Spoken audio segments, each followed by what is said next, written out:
हम काम करना चाहते हैं कुछ भी, आपने देखा होगा बहुत बड़ी बड़ी कंपनी बनती है, लेकिन उसके साथ भी एक शब्द लिखा होता है लिमिटेड, यानी कि हर चीज लिमिट में है, हर चीज सीमा में है।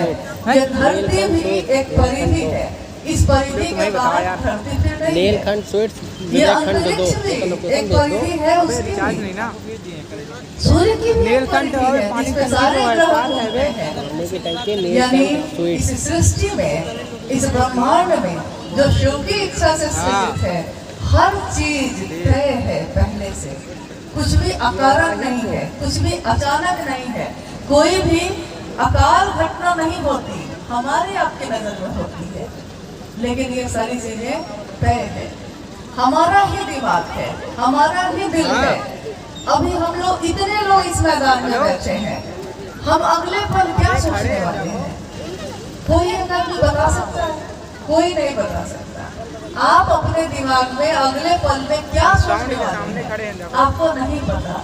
यानी कोई तो है जो आपके इस दिमाग में सोच को डालता है, विचारों को भेजता रहता है, और वो कौन है? वो कौन सी सत्ता है जो हमारे ही दिल में, हमारे ही दिमाग में चीजों को भेजती रहती है और बदलती रहती है? कोई नियंत्रण करता है, लेकिन वो दिखाई नहीं देता। हम योजना बनाते हैं, दीर्घकालिक योजना अपने जीवन की, बहुत सारी योजना।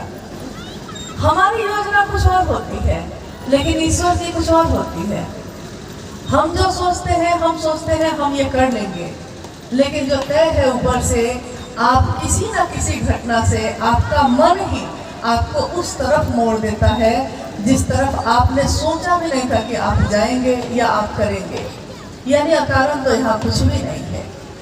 महादेव की वो सत्ता जो ईश्वर की है, जो ईश्वरों के ईश्वर महेश्वर की है, उनके सभी रूपों को जो दानदाता स्वरूप रहा है। दानदाता का अर्थ होता है कि आपने मांगा है और उन्होंने दे दिया है। कहानी तो ये भी आती है कि लोग जानते हैं कि रावण के पास जो सोने की लंका थी, तो रावण की सोने की लंका थी, लेकिन कहानी तो ये है कि वो लंका में जो सोने का महल गया, वो महल तो था महादेव ने पार्वती के लिए बनाया था। पूजा करने आए और कहा कि मुग्ध हो गया हूँ इस महल के सौंदर्य पे, दक्षिणा में ये महल ही चाहिए। कहानी है, कथा कि महादेव ने दे दिया। जा सकेंगे जितनी दूर तक हमारा सामर्थ्य काम करता है। एक सीमा तो ऐसी आती ही है जहां जाके हमारी सीमा खत्म हो जाती है। इस बात को समझ नहीं पा रहा कि गुरु मानने की जरूरत क्यों है और उनका शिष्य बन के क्या होता है। अगर हम ये नहीं जानते हैं या नहीं समझ पाए हैं, तो हम जो भी काम करेंगे मशीन की तरह करेंगे, देखा देखी कर लेंगे। दूसरा कर रहा है इसलिए हम भी कर लिए, दूसरे ने कहा है कि तीनों सूत्र कर लेना, दया मांग लेना, चर्चा कर लेना, नमन कर लेना, तो कर लिया है, लेकिन समझा ही नहीं। मेरा मन खोजी हुआ ही नहीं, मैंने अपनी खोज शुरू की ही नहीं। दूसरों को जोड़ते जोड़ते मैं खुद कैसे जुड़ूंगा ये मैंने सोचा ही नहीं। दूसरों को स्टेशन पहुंचाने में मैं भी पहुंचाऊंगा ये भी नहीं सोचा। इसलिए लोगों के बीच ये संशय होता है कि जब गुरु है ही बहुत सारे शरीरधारी, तो हम वैसे शिव को गुरु क्यों बनाएं जो दिखते ही नहीं, क्योंकि जो दिखेगा वो ज्ञान देगा। लेकिन यहाँ एक बात हमको समझनी होगी कि संसार में कोई भी अगर शरीरधारी गुरु आता है, यानी गुरु की जो श्रेणी है, जब गुरु की श्रेणी होगी तो उनके शिष्य की श्रेणी भी होगी। स्वाभाविक है ना।